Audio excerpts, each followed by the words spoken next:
Shalom, selamat malam. Saya sangat bersuka cita malam hari ini kita bisa kembali dalam program Sharing and Inspiring. Doa saya ketika saya share firman Tuhan di channel ini, saudara-saudari semua terinspirasi oleh firman Tuhan. Karena saya percaya kapan saja firman Tuhan diberitakan, di situ Roh Kudus berkarya menguatkan, menginspirasi, meneguhkan, bahkan menolong kita memahami firman Tuhan sehingga kita semua bisa menjadi pelaku-pelaku firman Tuhan. Tentu doa saya setiap firman Tuhan yang saya share di dalam channel ini membawa impact di dalam kehidupan saudara-saudara. Malam hari ini saudara-saudara kita akan melanjutkan program renungan kita yaitu renungan malam dengan tema Beresit bara Elohim. Pada mulanya Allah menciptakan, ya. Mari kita berdoa biar Tuhan yang menolong kita memahami firman Tuhan ini. Kita berdoa. Bapa yang baik, dalam nama Tuhan Yesus kami bersyukur malam hari ini ya Tuhan, kami boleh bersama-sama belajar firman Tuhan. Kami minta biarlah Roh Kudus yang berkarya di tengah-tengah kami, secara khusus yang mendengar, biar pengurapan-Mu bekerja, Roh Kudus yang menolong, bahkan menginspirasi, supaya memahami firman Tuhan dan bisa menjadi pelaku firman Tuhan. Hamba-Mu yang sangat terbatas, Roh Kudus menolong. Biarlah Roh Kudus yang memimpin, bahkan memilih setiap kata-kata yang keluar dari mulut hamba-Mu. Terima kasih Tuhan Yesus, terima kasih. Kami mau belajar firman Tuhan, dalam nama Yesus kami berdoa. Haleluya. Amin. Saudara-saudara, mari kita membuka kitab kita. Kejadian 1, ayat 2. Pada mulanya Allah menciptakan langit dan bumi. Bumi belum berbentuk dan kosong. Gelap gulita menutupi samudera raya. Dan Roh Allah melayang-layang di permukaan air. Ya, sekarang kita coba lihat teksnya di sini, ya. Ayat 1, Beresit bara Elohim et samayim et eretz, ya. Jadi pada mulanya Allah menciptakan langit dan bumi, ya. Ada beberapa hal yang mau saya sampaikan sebelum kita masuk dalam pembahasan ini. Yang pertama, saudara, yaitu kita harus sepakat dulu, ya. Kesepakatannya adalah kita yang pertama bahwa firman Tuhan adalah otoritas yang tertinggi dalam hidup kita. Karena memang kalau kita belajar secara teologis, ya memang Kejadian 1 sampai 11 itu banyak diperdebatkan, ya. Banyak diperdebatkan, termasuk sebenarnya kitab Kejadian, ya.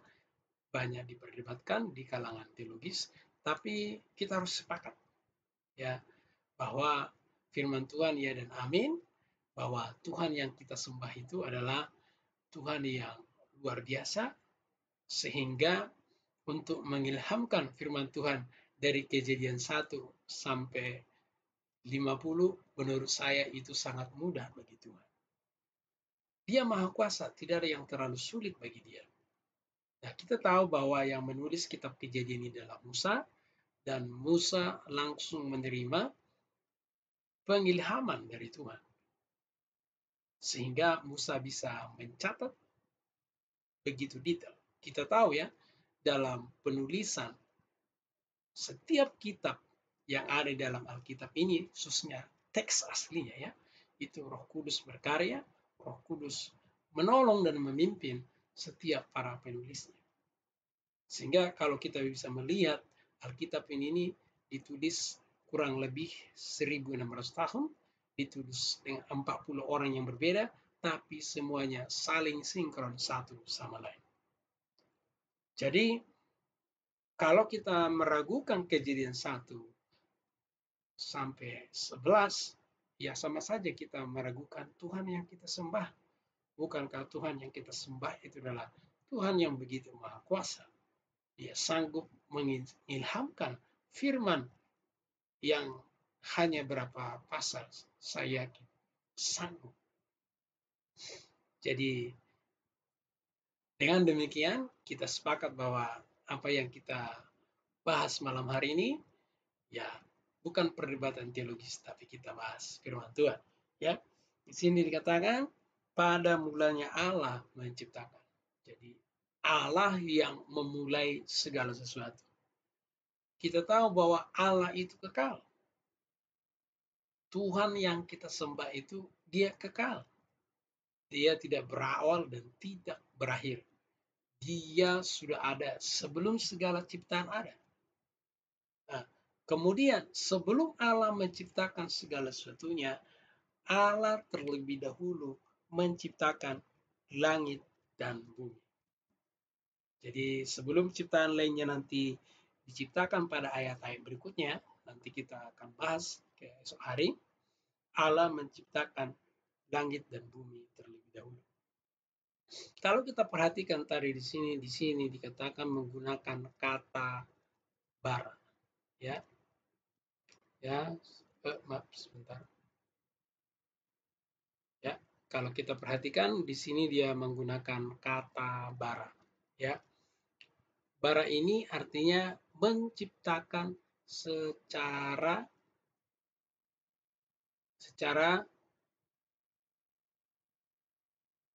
tanpa bahan-bahan, ya. Jadi dia diciptakan dengan berfirman, dia langsung terjadi. Kemudian kalau kita bandingkan dengan ayat 26 nanti itu menggunakan asa. Nah, asa itu artinya membentuk. Jadi sedikit berbeda. Jadi kata yang digunakan Kejadian 1 ayat 1 dan 26 itu yaitu berbeda, ya. Di sini adalah bara, yaitu menciptakan tanpa bahan. Ini yang sering disebut ex nihilo, ya. Jadi menciptakan tanpa bahan-bahan. Kemudian kita harus pahami memang kalau dalam kitab Kejadian penciptaan itu ada juga penciptaan yang menggunakan proses atau bahan, ya. Seperti manusia itu diciptakan dibentuk dari tanah, ya. Jadi kalau di dalam Kejadian 1 itu kata bara, artinya ex nihilo, ya, dari yang tidak ada menjadi ada. Jadi bumi, langit dan bumi itu diciptakan tanpa bahan. Kemudian satu, bumi belum berbentuk dan kosong. Gelap gulita menutupi samudra raya, roh Allah melayang-layang di atas permukaan air. Jadi kenapa gelap gulita? Karena memang belum ada benda penerang. Nanti di hari berikutnya itu akan diciptakan benda penerang. Nah, di sini dikatakan roh Allah melayang-layang di permukaan air. Ya, kita cek dulu. Jadi ayat 2 sekarang kita cek, ya.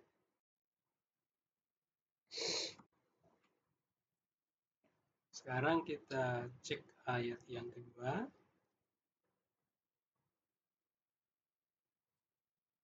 Oke.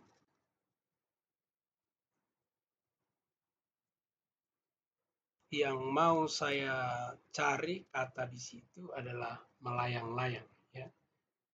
Karena menurut saya itu merupakan kata yang krusial, ya. Itu berasal dari kata merahepet, ya, merahepet. Diterjemahkan kemudian itu berasal dari kata rahab, rakpat, ya. Rakap. Oke, salah baca saya minta maaf.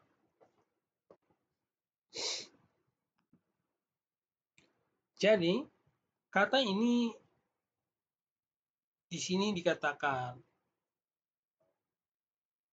melayang-layang, ya, atau sebenarnya ini memiliki pengertian seperti mengerami, ya. Jadi roh Allah melayang-layang itu bisa dimaknai sebagai seperti mengerami. Jadi mengerami. Jadi kalau seperti induk ayam sebelum menetas dia kan dirami terlebih dahulu. Nah, ini sebenarnya salah satu bukti bahwa Roh Kudus juga sebagai pencipta. Ya, di sini dia seperti mengerami sebelum nanti ciptaan-ciptaannya itu ada. Ya, jadi kata melayang-layang di situ sering dimaknai seperti mengerami, ya, mempersiapkan kepada ciptaan berikutnya. Jadi saudara-saudara, malam hari ini kita belajar firman Tuhan, yaitu yang pertama, yaitu Beresit bara Elohim, et samayim, et eretz, itu menunjukkan bahwa Allah menciptakan, ya, menciptakan langit dan bumi itu ex nihilo, dari yang tidak ada menjadi ada. Ya, karena dia adalah Allah yang begitu luar biasa. Kemudian saya coba kita belajar sedikit sebelum saya akhiri, kita mencoba melihat secara gramatikal dulu ya. Here, ayat 1.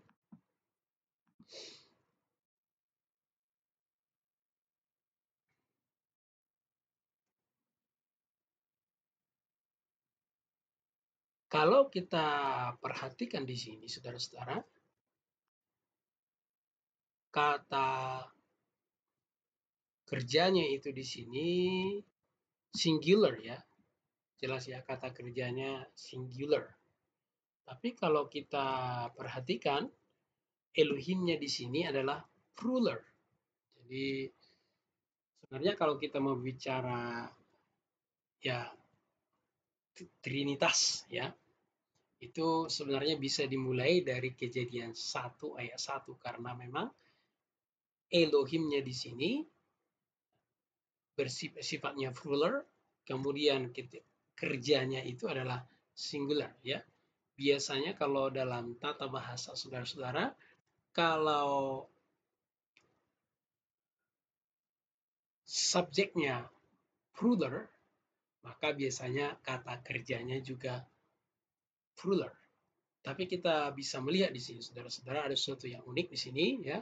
Kalau saudara perhatikan, yaitu subjeknya plural, yaitu Elohim, kemudian bara itu di sini singular. Jadi di sini sebenarnya dia kata kerjanya tunggal ya. Jadi boleh kita katakan bahwa di sini Tuhan itu dia adalah yang irregular ya, dia secara gramatikal dia irregular dia. Ya. Ini menunjukkan saudara-saudara bahwa Tuhan kita itu tidak selalu harus sama seperti yang kita pikirkan. Karena memang pikiran kita sangat terbatas, Tuhan yang kita sembah itu dia sangat luar biasa, dia tidak terbatas. Ya, sekalipun ada saat ini pengetahuan kita tentang Allah, saya katakan itu baru dari glimpse daripada Allah ya sebenarnya. Tapi kita mengenal dia sedikit demi sedikit, tapi yang sesungguhnya nanti kita mengenal dia ketika kita ada di dalam kekekalan. Jadi saudara-saudara, malam ini kita belajar yang pertama bahwa Allah menciptakan langit dan bumi dari yang tidak ada menjadi ada, ya, ex nihilo, ya. Kemudian yang kedua tadi saya sampaikan yaitu Roh Allah melayang-layang di udara, itu kita maknai seperti bahwa Roh Kudus saat itu mengerami sebelum ciptaan itu ada. Dan ini menunjukkan bahwa Roh Kudus juga sebagai pencipta. Dia ada sebagai pencipta. Jadi Roh Kudus itu sudah ada dari sejak kekekalan ya. Jangan dilihat oh Roh Kudus ada itu nanti setelah pencurahan Roh Kudus. Ya, tidak. Dari sejak kekekalan Roh Kudus ada karena dia juga kekal. Puji Tuhan saudara-saudara, sekian renungan malam hari ini. Tuhan Yesus memberkati. Mari kita berdoa. Bapa yang baik, dalam nama Tuhan Yesus kami bersyukur ya Tuhan, malam hari ini kami boleh bersama-sama belajar firman Tuhan. Biarlah Roh Kudus yang menolong kami, yang membimbing kami, sehingga kami boleh memahami firman Tuhan, dan kami bersyukur malam hari ini kami bisa melihat betapa Engkau ajaib, Engkau sanggup menciptakan dari yang tidak ada menjadi ada. Biarlah iman kami semakin diteguhkan, semakin dikuatkan di dalam Tuhan. Terima kasih Tuhan Yesus, terima kasih. Terpujilah Tuhan di segala Tuhan, dalam nama Tuhan Yesus. Malam hari ini sebelum kami istirahat, kami menyerahkan seluruh hidup kami dalam tangan kuasa Tuhan. Biarlah Tuhan yang melindungi dan menjaga kami, sehingga besok kami bisa bangun untuk kemuliaan dan hormat nama Tuhan. Terpujilah Tuhan di segala Tuhan, dalam nama Yesus kami berdoa. Amin. Amin. Shalom. Sekali lagi saudara-saudara, saya ucapkan terima kasih sudah mengikuti channel ini. Terima kasih buat saudara-saudari yang sudah subscribe dan juga yang like, termasuk yang memberi komentar baik di channel ini ataupun secara pribadi. Saya juga mengucapkan terima kasih buat saudara-saudara yang dengan sukarela membagikan channel ini. Sekali lagi saya ucapkan bagi kita semua, shalom, selamat malam, selamat beristirahat.